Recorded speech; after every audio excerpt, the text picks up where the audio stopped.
Assalamualaikum warahmatullahi wabarakatuh. Waalaikumsalam warahmatullahi wabarakatuh. Selamat pagi teman-teman, selamat pagi Bu Atik. Terima kasih atas kehadiran kalian di sini. Kami dari kelompok 1 ingin mempresentasikan hasil dari kerja kelompok kami tentang imbalan kerja.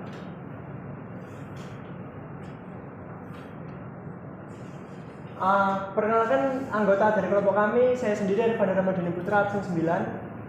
Saya Lutfi Nur Aini, absen 12. Saya Krista Karolina, absen 21. Dan saya Setia Turunnya, absen 18. Subbab yang akan kami bahas kali ini ada 3. Yang pertama yaitu imbalan pasca kerja, program manfaat pasti, yang kedua penyajian, dan yang ketiga yaitu pengungkapan.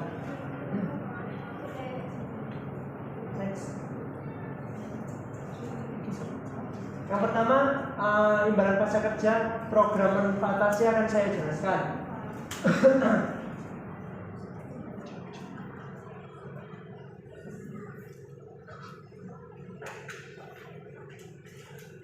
Program iuran pasti PSAK 24 revisi 2010 menyatakan bahwa program iuran pasti adalah suatu program imbalan pasca kerja di mana pemberi kerja membayar iuran sebesar jumlah yang sudah ditetapkan kepada dana pensiun. Namun jatuh imbalan yang akan dibayarkan tidak ditentukan karena bergantung dari ketersediaan aset program.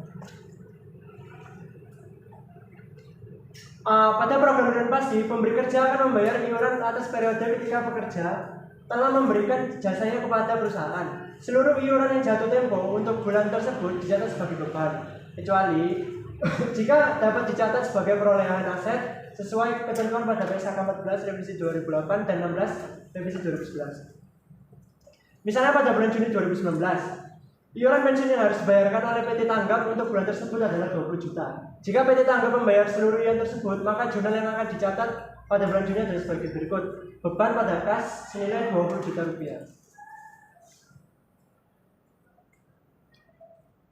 Nah, ini merupakan contoh jurnal jika PT Tanggap baru membayar 15 juta atas iuran tersebut hingga akhir bulan Juni 2019, maka akun jurnalnya sebagai berikut. Beban di debit sebesar 20 juta, kas sebesar 15 juta di kredit, dan liabilitas sebesar 5 juta di kredit. Yang kedua yaitu program imbalan pasti. PSAK 4 revisi 2010 menyatakan bahwa program iuran pasti adalah suatu program imbalan pasca kerja di mana pemberi kerja wajib membayar sesuai dengan imbalan yang disepakati bagi pekerja saat selesai masa kerja nanti. Karakteristiknya yaitu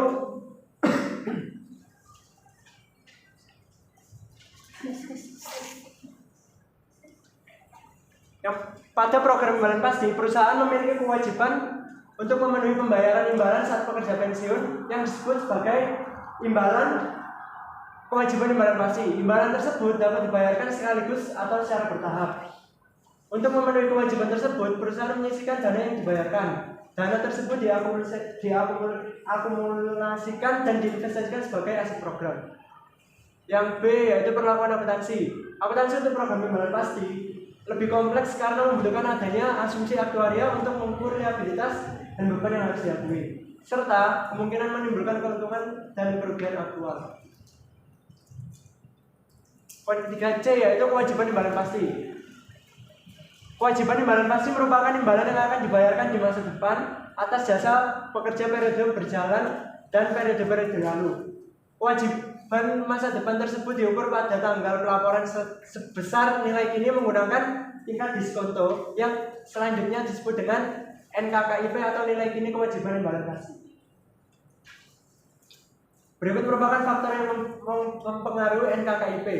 Yang pertama yaitu biaya jasa yang mencakup biaya jasa kini, yaitu nilai kini kewajiban imbalan pasti atas jasa pekerja dalam periode berjalan. Yang kedua, yang B, biaya jasa lalu, yaitu perubahan NKKIP akibat perusahaan melakukan amandemen program imbalan pasti atau melakukan curtailment. Yang C, keuntungan atas atau kerugian atas penyelesaian. Yang kedua yaitu biaya bunga, yaitu NKKIP yang timbul selama suatu periode karena periode tersebut semakin dekat dengan penyelesaian. Poin ketiga yaitu pengakuan kembali yang mencakup keuntungan dan kerugian aktuaria. Poin D, aset program. Aset program adalah dana yang disediakan Untuk membayar kewajiban imbalan pasti, aset program tersebut dikelola secara terpisah dari dana pensiun. Aset program diukur pada nilai wajar aset program atau NWAP. Faktor yang mempengaruhi NWAP yaitu ada 3. Yang pertama, pendapatan bunga, yaitu kenaikan NWAP yang timbul selama suatu periode karena adanya imbalan hasil yang diharapkan. Yang kedua yaitu iuran dan penarikan. Iuran yang dibayarkan perusahaan kepada dana pensiun akan menambahkan NWAP. Yang ketiga, pengukuran kembali yang mencakup keuntungan dan kerugian aktuarial. Yang poinnya yaitu nilai liabilitas dan beban yang diakui. Nilai liabilitas yang diakui di laporan posisi keuangan bukanlah jumlah iuran yang terutang pada akhir periode pelaporan, melainkan defisit atau surplus atas aset terhadap nilai kewajiban pada program imbalan pasti, yaitu NKKIP, dan yang kedua yaitu NWAP. Sementara nilai beban yang diakui pada laporan laba rugi pada program imbalan pasti bukanlah sebesar iuran yang jatuh tempo seperti pada program iuran pasti. Beban tersebut dihitung sebesar nilai bersih dari yang pertama biaya jasa yang mencakup biaya jasa kini, biaya jasa masa lalu, dan keuntungan atas kerugian atas penyelesaiannya. Yang kedua yaitu ditambah atau dikurang beban atau pendapatan bunga bersih.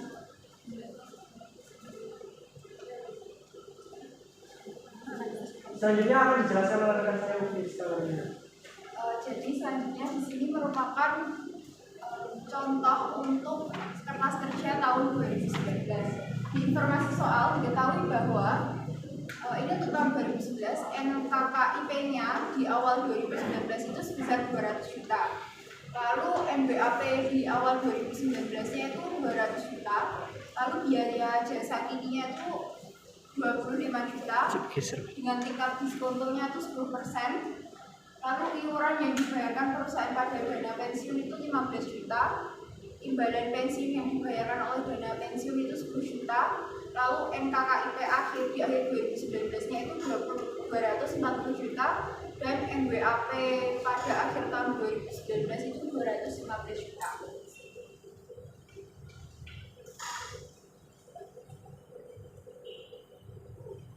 Jadi langkah-langkah untuk menyelesaikan kertas kerja di tahun 2019 itu yang pertama kita memasukkan saldo awal NKKIP dan NBAP-nya. Jadi untuk NKKIP tadi saldo awalnya itu sebesar 200 juta.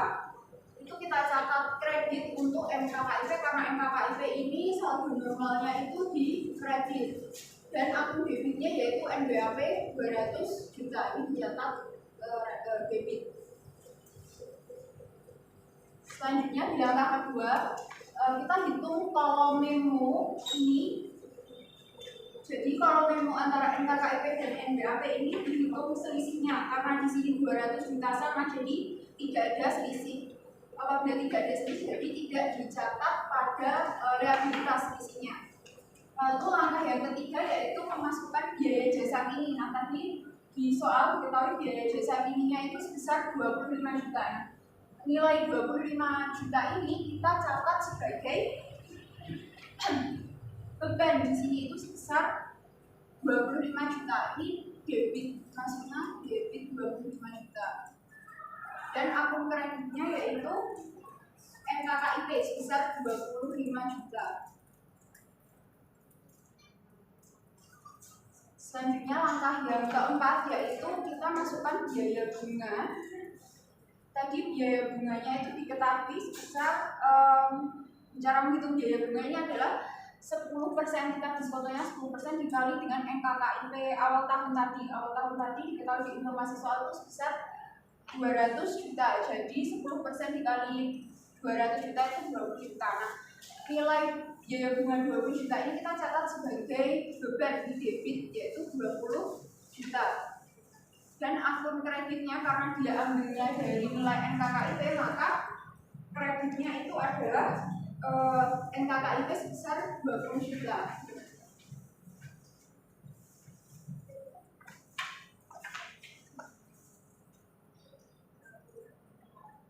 Selanjutnya langkah kelima yaitu kita masukkan pendapatan bunga. Pendapatan bunga ini dihitung dari tingkat diskonto 10% dikali dengan NBAP. NBAP-nya diketahui 200 juta. Sehingga itu hasilnya adalah 10% dikali 200 juta adalah 20 juta. Nah, nilai 20 juta ini kita catat di bebannya sebagai kredit karena dia ini merupakan pendapatan, jadi kredit sebesar 20 juta. Dan debitnya yaitu MBAP karena tadi ambil nilainya itu dari MBAP 20 juta. Selanjutnya untuk langkah ke-6 yaitu di sini ada iuran yang dibayarkan perusahaan sebesar 15 juta. Jadi di sini mengurangi kas sehingga akun kas jurnal umumnya di sini kredit 15 juta. Dan yang bertambah adalah NBAP-nya 15 juta. Lalu langkah ke-7 yaitu di sini diketahui soal tadi bahwa imbalan yang dibayarkan dana pensiun itu 10 juta. Yang pembayaran yang dilakukan oleh dana pensiun itu tidak diambil dari kas tapi diambilnya itu dari NBAP sehingga NBAP-nya di sini kredit sebesar 10 juta. Dan akun debitnya yaitu NKKIP 10 juta.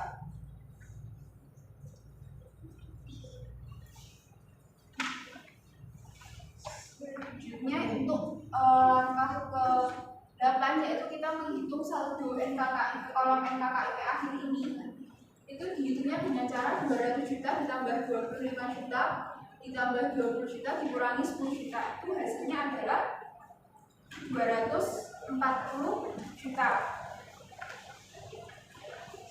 Itu kita masukkan dulu di sini 240 juta. Nah, 240 juta itu tadi kita bandingkan dengan NKKIP awal tahun. Di awal tahun kan diketahui sebesar 200 juta.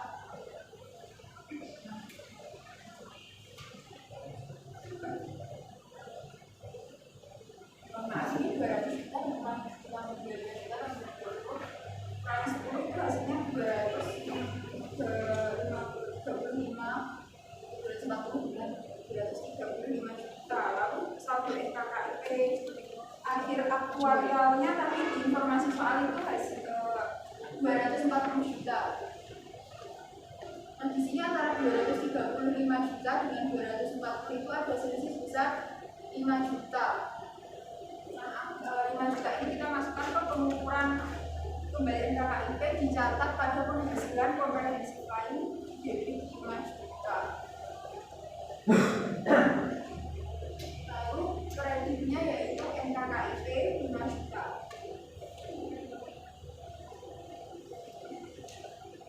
Selanjutnya untuk pengukuran kembali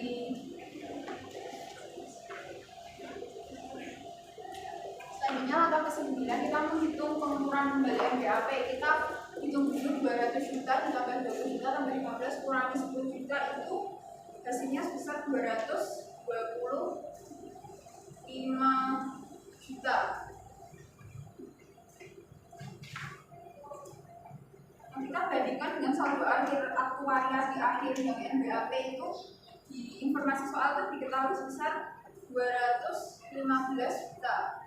Nah, di sini antara 25 dengan 15 ini ada selisih sebesar 10 juta. Nah, angka 10 juta ini kita masukkan ke penghasilan komprehensif lain sebesar 10 juta. Itu di debit dan akun kreditnya itu di MBAP sebesar 10 juta. Selanjutnya kita hitung seluruh saldo di akun beban itu hasilnya 25 tambah 20 kurangi 20 itu hasilnya 25 juta. 25 juta. Selanjutnya untuk kasnya di sini kredit 15 juta. Dan untuk penghasilan komprehensif lainnya di sini debit 15 juta.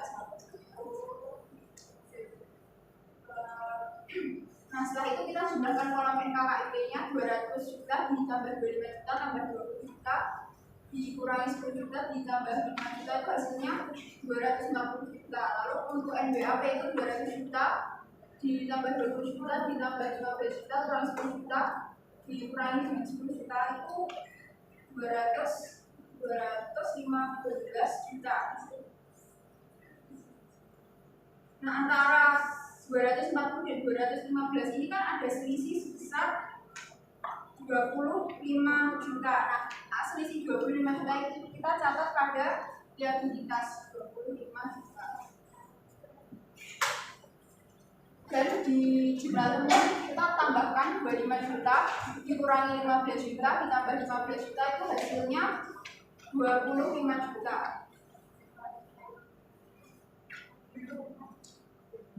Kredit agar jumlah umumnya ini nanti balance. Nah, selanjutnya untuk penghasilan komprehensif lainnya kita sama, kita juga jumlahkan saldo akhirnya kan 15 juta.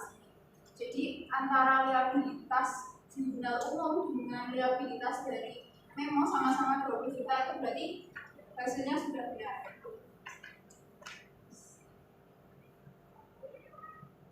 Nah, itu di langkah 8 tadi sudah saya sekalian jelaskan. Jadi di sini apabila dicatat melalui jurnal umum itu beban debit 25 juta, lalu penghasilan komprehensif lainnya debit 15 juta, kas di kredit 15 juta, dan liabilitasnya tadi selisihnya yaitu 25 juta. Dan di langkah 12 kita merekonsiliasi jumlah liabilitas akhir tahun tadi sudah itu sebesar 25 juta dan nilainya itu sama dengan liabilitas yang ada di jurnal umum.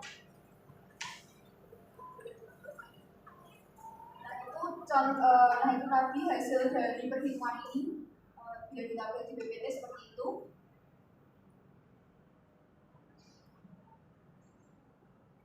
Selanjutnya akan dijelaskan oleh Yusri.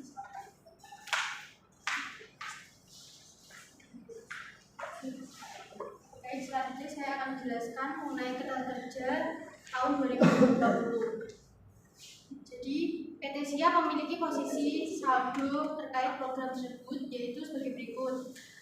Diketahui nilai kini kewajiban imbalan pasti awal 2020 sejumlah 240 juta. Nilai wajar aset program awal 2020 sejumlah 215. Penghasilan komprehensif lain awal tahun 2020 sejumlah 15 juta. Biaya jasa kini sebesar 28 juta. Tingkat diskonto sebesar 11%. Iuran yang dibayarkan perusahaan pada dana pensiun sebesar 16 juta. Imbalan pensiun yang dibayarkan oleh dana pensiun sebesar 12 juta. Nilai kini kewajiban imbalan pasti akhir 2020 sebesar 273 juta 400. Nilai wajar aset program pada akhir 2020 sejumlah 225 juta 700.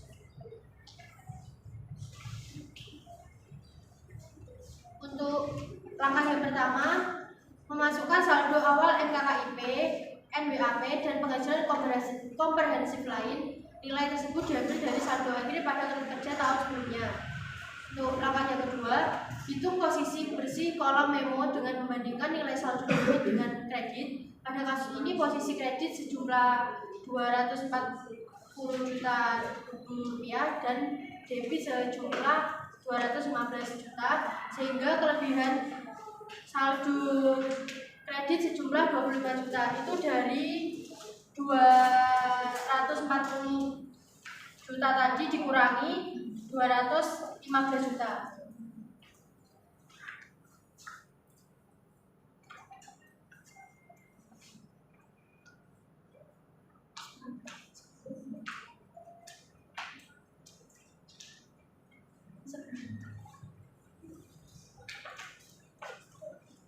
Untuk langkah yang ketiga itu sama dengan langkah yang ketiga sampai 9 yang dijelaskan oleh Ufi tadi. Untuk langkah yang ketiga itu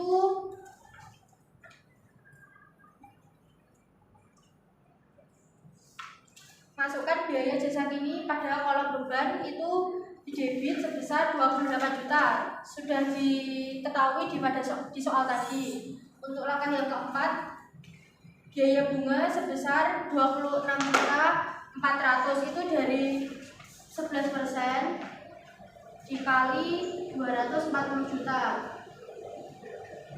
Untuk langkah yang kelima, pendapatan bunga itu sebesar 23 juta 650 itu dari 11% dikali 215 juta.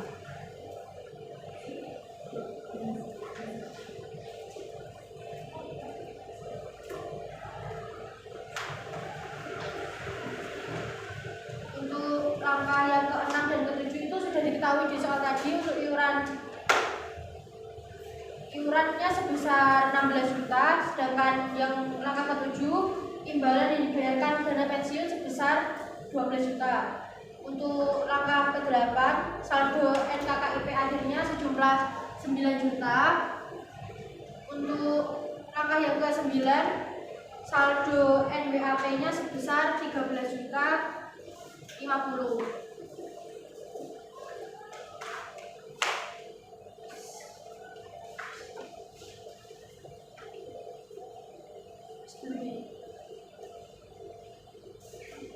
Untuk langkah yang keempat, menghitung saldo akhir kolom memo dengan membandingkan nilai saldo debit dan kredit. Di posisi kredit sejumlah 273.400.000 dan di debit 225.700.000, sehingga defisit sebesar 17.700. Itu dari 273.400.000 dikurangi 225.700.000 menghasilkan 17.700.000.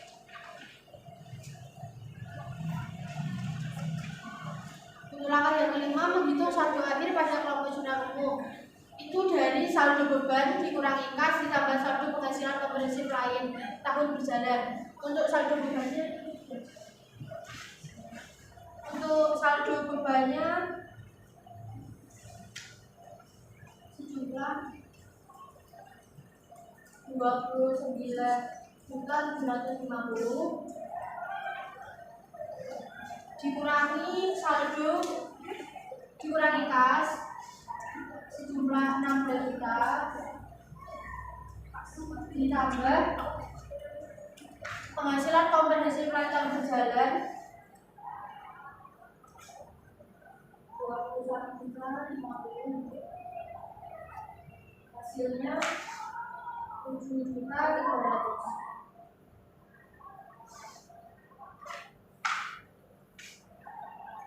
Namanya jurnal umum itu untuk jurnalnya seimbang, yaitu sisanya 7.300.000. Untuk jurnalnya beban di debit sebesar 29.750.000, di liabilitas di debit sebesar 7.300.000, kas di kredit sebesar 16 juta, penghasilan komprehensif lain di kredit sebesar 21.050. Untuk langkah ke-6, rekonsiliasi atas jumlah liabilitas akhir tahun. Nilai liabilitas akhir tahun telah dihitung sebesar 17.700.000. Itu dari langkah yang kelima tadi untuk penghitungannya. Nilai ini sama dengan liabilitas dalam jurnal langkah 5.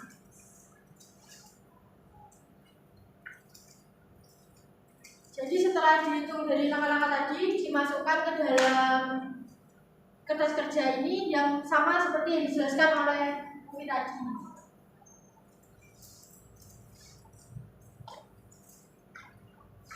Selanjutnya untuk materi yang ke F, yaitu biaya jasa lalu. Biaya jasa lalu adalah perubahan NKKIP akibat perusahaan melakukan amandemen pada program imbalan pasti yang ada atau jika terjadi quarterment. Jadi quarterment itu adalah terjadi ketika entitas mengurangi secara signifikan jumlah pekerja yang ditanggung oleh program. Itu dapat terjadi karena suatu peristiwa yang berdiri sendiri. Contohnya itu seperti penutupan pabrik, penghentian program, dan lain-lain. Jika perusahaan memperhitungkan biaya jasa lalu, maka komponen biaya tersebut harus dibebankan langsung pada periode lebih awal.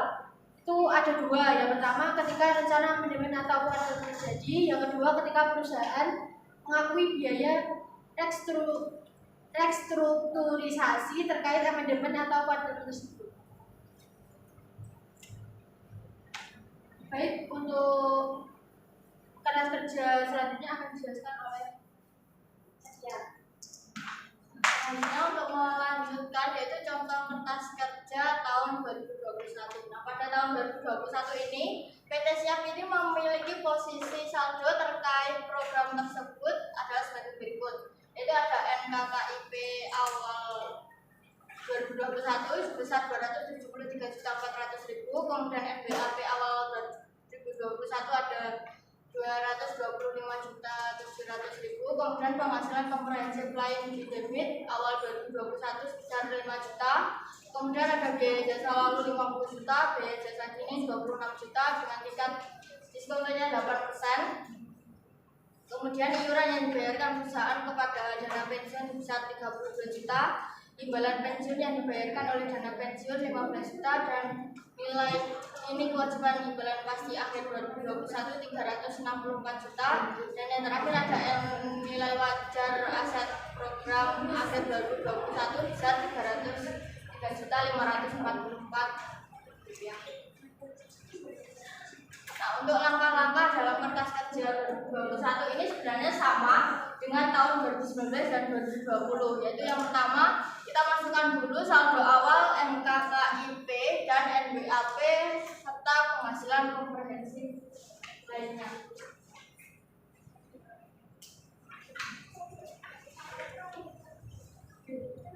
Nah, ini diketahui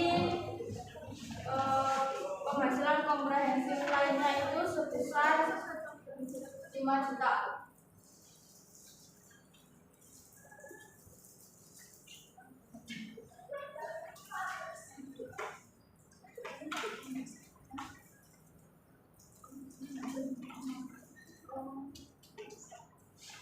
Kita masukkan dulu untuk saldo awal itu penghasilan komprehensif lainnya itu di debit 5 juta. Kemudian untuk NKKIP 2021 273.400 itu kredit.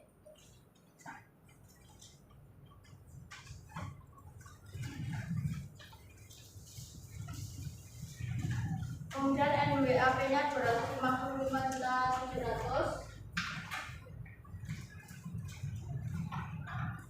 Nah, kemudian yang kedua yaitu hitung posisi bersih kolom memo dan membandingkan nilai saldo kredit, nilai saldo debit dan kreditnya. Nah, ini kan NKKIP-nya kredit sebesar 273.400 dan NWAP di debit ini sebesar 255.700. Ini selisihnya sebesar 17.700 itu masuk ke kolom liabilitas.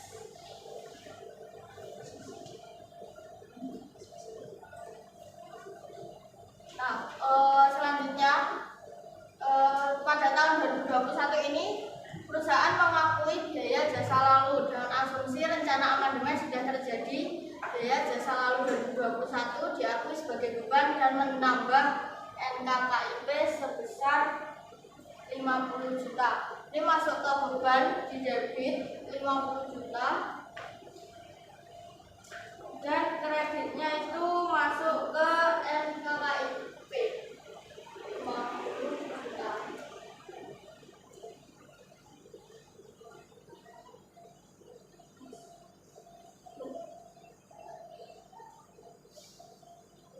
Nah, ini yang membedakan perhitungan 2021 dengan 2019 maupun 2020, yaitu kita harus menghitung saldo awal tahun 2021 setelah adanya biaya jasa lalu.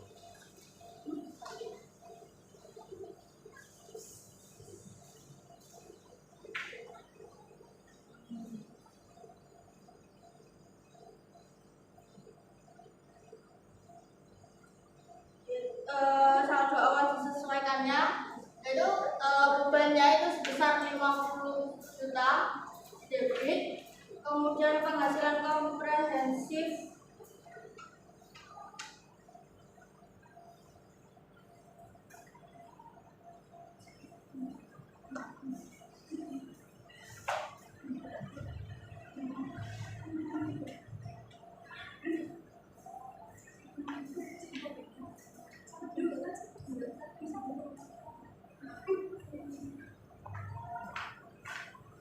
kita di debit, kemudian liabilitas kredit 17.700 dan saldo awal NKKIP-nya itu menjadi 323.400 di kredit.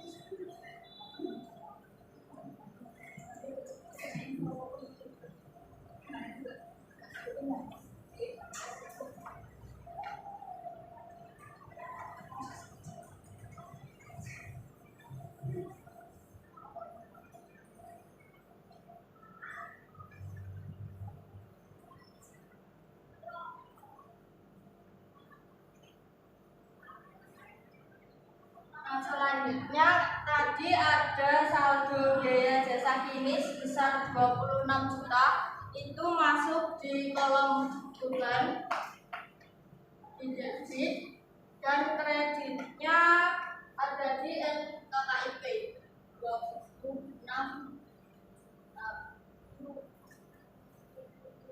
Selanjutnya untuk menghitung biaya bunga. Nah, untuk menghitung beban bunga ini, kalau sebelumnya itu kan menggunakan saldo NKKIP saldo awal. Nah, kalau untuk 2021 ini menggunakan saldo NKKIP setelah memperhitungkan biaya jasa laku. Jadi tingkat diskonnya tadi kan 8%. Ini dikalikan dengan saldo NKKIP besar 323.400.000,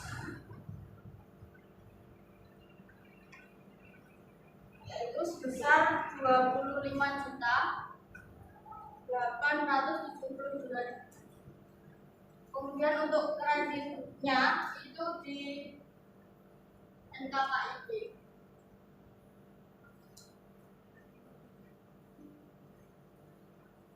Selanjutnya untuk pendapatan bunga itu sama, menggunakan saldo ini 255.700.000 itu dikalikan dengan 8% tingkat diskonnya, itu sebesar 20.456.000 untuk kredit.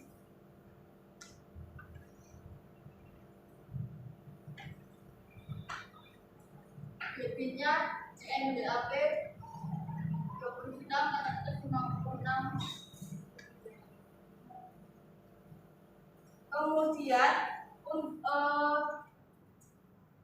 memasukkan saldo iuran yaitu sebesar 32 juta, itu di kolom kas sebagai kredit.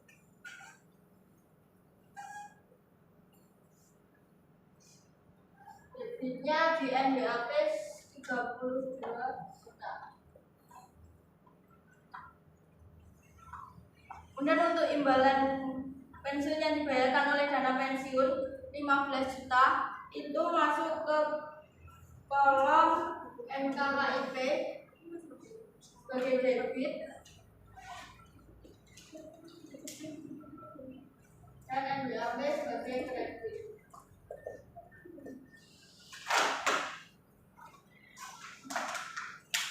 Nah, langkah yang ke-6 itu sama seperti saldo awal pada saldo akhir kolom memo, itu dihitung posisi bersih dengan membandingkan nilai debit dan kreditnya. Nah, dalam kasus ini saldo kredit itu sebesar 364 juta, itu saldo akhirnya, dan debit 303.544.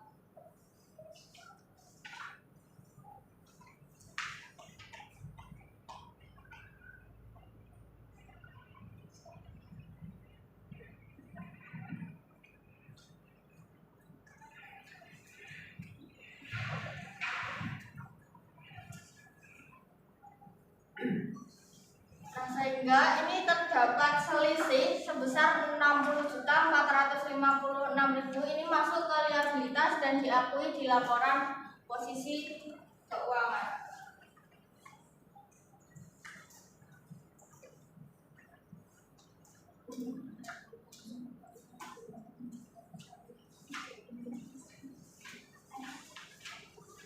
Selanjutnya untuk langkah yang ke-7 yaitu menghitung saldo akhir pada kelompok jurnal umum, yaitu dengan menjumlahkan kolom beban. Ini jumlahnya 81.416.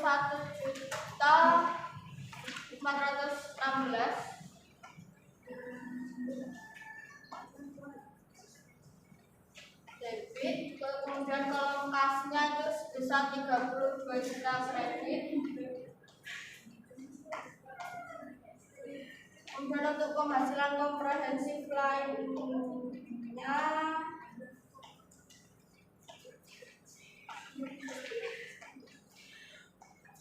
itu sebesar 6.660.000.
untuk pengukuran kembali NBAP-nya itu 10 juta 88.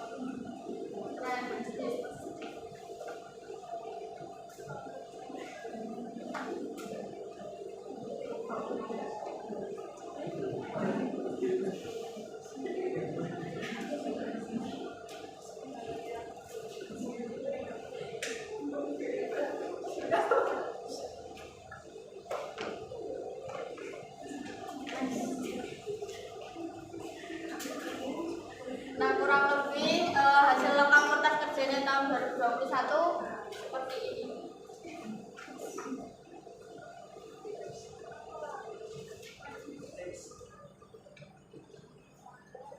Nah, untuk sebab yang kedua yaitu penyajian. Nah, pada imbalan kerja jangka pendek, pesangon, dan imbalan pasca kerja iuran pasti yang lebih sederhana, masalah penyajian dan pengungkapannya itu sudah diatur secara spesifik karena sudah diatur secara umum pada PSAK 1 revisi 2013. Sementara itu terkait dengan karyawan kunci itu diatur pada PSAK 7 revisi 2010, dan untuk masalah ketidakpastian pada pesangon diatur pada PSAK 57 revisi 2009. Nah, untuk penyajiannya itu yang pertama ada saling hapus. Nah, pada perusahaan yang memiliki lebih dari satu program imbalan pasti, maka aset pada suatu program dapat disaling hapuskan dengan liabilitas pada program lain jika perusahaan ini memiliki hak secara hukum untuk menggunakan surplus suatu program untuk menutupi kewajiban program lain. Kemudian yang kedua untuk klasifikasi aset dan liabilitas. Nah, aset atau liabilitas yang timbul pada program imbalan pasti ini tidak diatur penyajiannya, apakah masuk ke dalam aset lancar atau tidak lancar, atau masuk ke liabilitas jangka pendek atau jangka panjang. Nah, sebagian besar perusahaan itu mengklasifikasikannya sebagai tidak lancar atau jangka panjang. Kemudian yang ketiga untuk komponen keuangan dari beban imbalan pasti. Yaitu beban pada program imbalan pasti ini terdiri atas berbagai komponen biaya seperti biaya jasa kini, biaya bunga, bahkan pendapatan hasil investasi aset program. Pada PSAK 24 revisi 2013 itu tidak mengatur apakah masing-masing komponen tersebut khususnya biaya keuangan itu disajikan terpisah dengan komponen lain pada laporan audit komprehensif. Nah, ini ada contoh penyajian liabilitas imbalan pasti. Sebab yang ketiga yaitu pengungkapan. Nah, perusahaan ini harus mengungkapkan informasi yang memungkinkan untuk pengguna laporan mengevaluasi sifat program imbalan pasti dan dampak keuangan atas perubahan program selama periode tersebut. Nah, hal tersebut ini mencakup gambaran umum program, kemudian kebijakan akuntansi terkait pengakuan keuntungan dan kerugian aktuarial, rekonsiliasi nilai awal dan akhir atas saldo NKKIP dan NBAP dan lain-lain. Nah, serta selain itu pengungkapan yang disyaratkan pada PSAK 24 revisi 2013 ini juga disyaratkan pengungkapan berdasarkan PSAK 7 revisi 2009, yaitu mengungkapkan informasi mengenai transaksi pihak-pihak relasi dengan program imbalan pasti pasca kerja dan imbalan pasca kerja untuk personel manajemen kunci. Nah, ini ada contoh pengungkapan program imbalan pasti pada catatan atas laporan keuangan. Sekian presentasi dari kelompok kami. Jika ada yang ditanyakan silakan.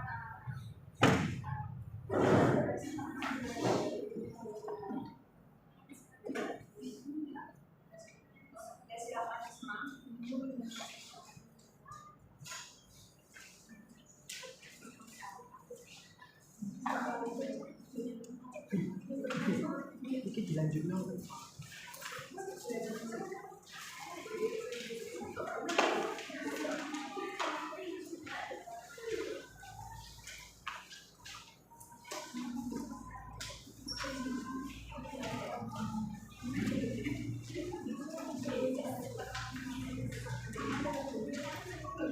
Baik,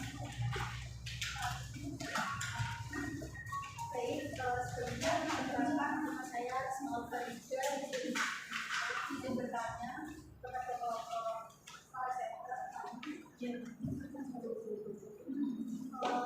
pada tahun 2021 di sini ada PT Jiwa yang memiliki saldo terkait dengan program imbalan pasti. Untuk saldonya itu adalah nilai ini kewajiban imbalan pasti pada awal tahun 2021 sebesar 225 juta rupiah.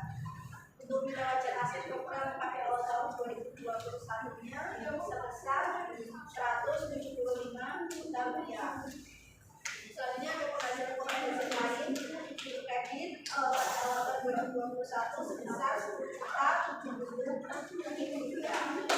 Untuk biaya jasa kininya sebesar 18 juta rupiah. Untuk tingkat diskonnya sebesar 10%. Untuk iuran yang dibayarkan perusahaan pada dana pensiun sebesar 25 juta. Untuk imbalan pensiun yang dibayarkan oleh dana pensiun sebesar 12 juta. Untuk nilai ini kewajiban imbalan pasti pada akhir tahun 2021 sebesar 260 juta rupiah. Untuk nilai wajar aset program pada akhir tahun 2021 sebesar 205 juta rupiah.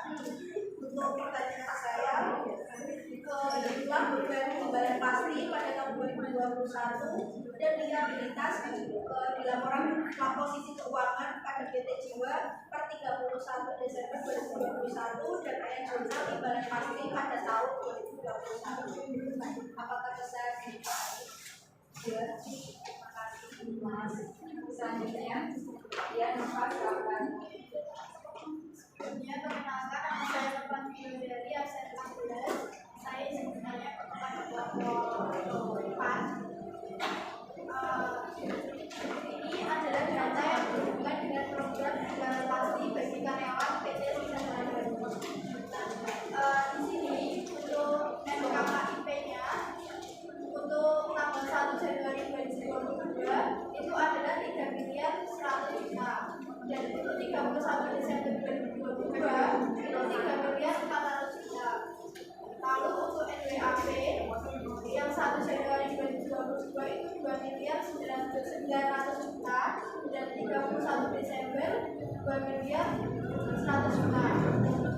Lalu untuk penghasilan komprehensif lain itu di 1 Januari 2022 itu 352 juta dan untuk 31 Desember 2022 itu 394 juta. Lalu berdasarkan kasus pada PT Sejahtera Baru yang sudah saya sebutkan tadi, itu pertanyaan saya, berapa keuntungan atau kerugian aktuarial yang diakui PT Sejahtera Baru melalui penghasilan komprehensif lain tahun 2022? Lalu berapakah imbalan pasca kerja yang harus diakui dalam laporan laba rugi PT Sejahtera Baru tahun 2022 jika iuran yang dibayarkan pada tahun 2022 sebesar 550 juta dan berapakah nilai imbalan dan berapakah nilai liabilitas yang timbul di laporan posisi keuangan PT Sejahtera